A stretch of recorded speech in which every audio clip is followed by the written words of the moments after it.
Twelfth board के examination आ रहे हैं, तो ट्वेल्थ बोर्ड में अकाउंट्स का पेपर कैसे अटेम्प्ट करें, किस तरीके से उस 3 आवर में अपना बेस्ट प्रेजेंटेशन दें, यानी किस तरीके से पेपर को अटेम्प्ट करें। अकाउंट्स का पेपर आप सब लोग जानते हो कि 2 सेक्शन होगा, सेक्शन ए और सेक्शन बी। सेक्शन ए के क्वेश्चन में सामने कुछ ऑब्जेक्टिव होंगे, सेक्शन बी में भी 4 क्वेश्चन ऑब्जेक्टिव के होंगे। अब कई बार बच्चा कंफ्यूज हो जाता है कि पहले सेक्शन ए अटेम्प्ट करूं कि सेक्शन बी अटेम्प्ट करूं। 3 आवर का पेपर है, यानी 180 मिनट का पेपर है।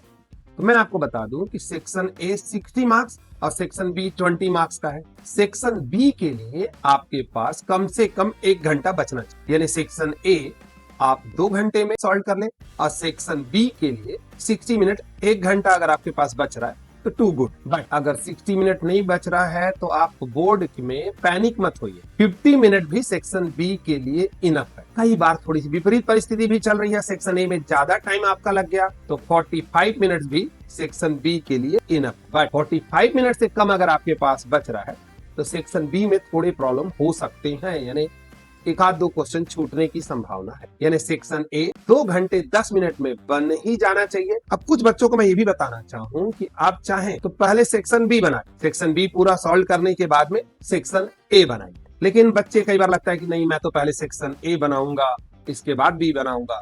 तो सेक्शन ए बनाते समय आप ध्यान रखिएगा, सेक्शन ए बना रहे हैं कॉपी के सेंटर में सेक्शन ए, फिर क्वेश्चन नंबर जो ऑब्जेक्टिव है वो बनाने के बाद में सब्जेक्टिव बनाएंगे आप। तो क्वेश्चन नंबर आप अच्छे से लिखेंगे ताकि जो चेक कर रहा है, यानी जो आपकी आंसर शीट को जो टीचर चेक करेगा उसको आपके क्वेश्चन का नंबर अच्छे से दिखना चाहिए। अब मान लो सेक्शन ए बनाते बनाते आपका 1-2 क्वेश्चन ऐसा लग रहा है कि थोड़ा टाइम कंज्यूमिंग है, तो आप सेक्शन ए कंप्लीट होने के बाद, जबकि 1-2 क्वेश्चन नहीं बने, सेक्शन बी उठा लीजिए और सेक्शन बी पूरा कंप्लीट करने के बाद ही सेक्शन ए के जो 1 आध क्वेश्चन छूटे हैं वो बनाइए। ऑप्शन यहाँ कंफ्यूज मत होइए, सेक्शन ए बनाइए, 1 आध 2 क्वेश्चन छूट जाते हैं तो सेक्शन बी बनाने के बाद रिमेनिंग वो 1-2 क्वेश्चन को आप बना सकते हैं। या आपको लगता है तो पहले सेक्शन बी पूरा बना लीजिए फिर सेक्शन ए बनाइए, लेकिन बार बार चेंज मत करिए कि 2 क्वेश्चन सेक्शन ए के बना दिए, 2 क्वेश्चन सेक्शन बी के बना दिए, फिर 1 क्वेश्चन सेक्शन ए का बना दिए, फिर 1 क्वेश्चन सेक्शन बी का बना दिए। ऐसी खिचड़ी ना पकाएं, क्योंकि इसमें चेकर को भी चेक करने में तकलीफ होगी और आपके मार्क्स हो सकता है 1-2 नंबर कम हो जाए। तो आप सेक्शन ए पहले बनाइए, 2 घंटे में अगर आप कंप्लीट कर लेते हैं खूब खुश हो जाइए, क्योंकि 1 घंटा मोर देन इनफ है सेक्शन बी के लिए, बल्कि पूरी आंसर शीट को भी आप चेक कर सकते हैं। अगर 1 घंटा बचता है, 50 मिनट भी बचता है तो पैनिक नहीं होना है, क्वेश्चन की नंबरिंग अच्छे से करना है। कोई भी क्वेश्चन आपको जब बना रहे हैं इस बात का खास तौर से ख्याल रखिए। अगर मान लीजिए पार्टनरशिप में आप एडमिशन बना रहे हैं या रिटायरमेंट डेथ बना रहे हैं, रिजर्वेशन बना रहे हैं, तो क्वेश्चन कंप्लीट बनाइए। अगर रिवोल्यूशन अकाउंट, कैपिटल अकाउंट और बैलेंस शीट तीनों उसने पूछा है, आप रिवोल्यूशन अकाउंट बना के छोड़ दिए, तो चेकर के पास 6 मार्क्स में सिर्फ 2 नंबर में आपको नंबर देने को रहेगा।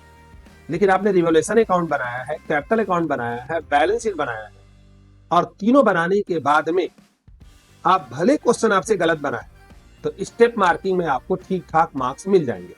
लेकिन आप आधा अधूरा क्वेश्चन बनाए हैं, यानी किसी भी चैप्टर को ले, पार्टनरशिप रिजर्वेशन में अगर रियलाइजेशन अकाउंट बनाना है, कैपिटल अकाउंट बनाना है और कैश अकाउंट बनाना है, आपने सिर्फ रियलाइजेशन बना के छोड़ दिया, तो ऐसी कंडीशन में 6 मार्क्स के क्वेश्चन में 2 मार्क्स ही आपने अटेम्प्ट किया और मान लीजिए किसी वजह से गलत हो या सही हो, 2 नंबर से ज्यादा तो आपको नहीं मिल सकता ना।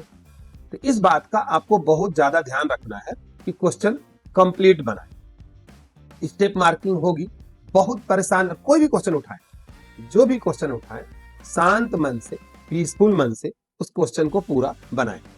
आप आधा अधूरा, बीच में छोड़ा हुआ, अच्छे तरीके से क्वेश्चन की मार्किंग नहीं करना। और खास तौर से बच्चों, एक बात मैं याद दिला दूं, जैसे जनरल एंट्री का कोई क्वेश्चन आ गया, रियलाइजेशन अकाउंट में जनरल एंट्री करना है, शेयर में करना है या डिवेंचर में करना है, प्रॉपर याद रखिएगा, क्योंकि साल भर विदाउट फॉर्मेट आप प्रैक्टिस करते हैं तो वहां पे format, date, particular, folio number, debit, credit सब लिखना है। साथ में ब्रैकेट में जनरल एंट्री करने के बाद नरेशन भी लिखना है। यहाँ बच्चे 90% केस में गलत कर देते हैं, तो आपको पूरा फॉर्मेट में पूरा क्वेश्चन बनाना है। कई बार ऐसा भी होता है कि हम जनरल एंट्री कर रहे हैं, जैसे एक जनरल एंट्री आ गई, एक जनरल एंट्री किसकी आ गई, पास्ट एडजस्टमेंट की, विदाउट फॉर्मेट बना देते हैं। फॉर्मेट का ध्यान रखिए, अच्छे से बनाइए, पैनिक मत होइए। मैं आगे आपको ये बताऊंगा कि अकाउंट्स के जो बचे हुए जो 10-15 दिन है उसमें अकाउंट्स का प्रिपरेशन हम कैसे करें। आप हमारे साथ जुड़े रहिए संतोष कॉमर्स शाला में। Thank you.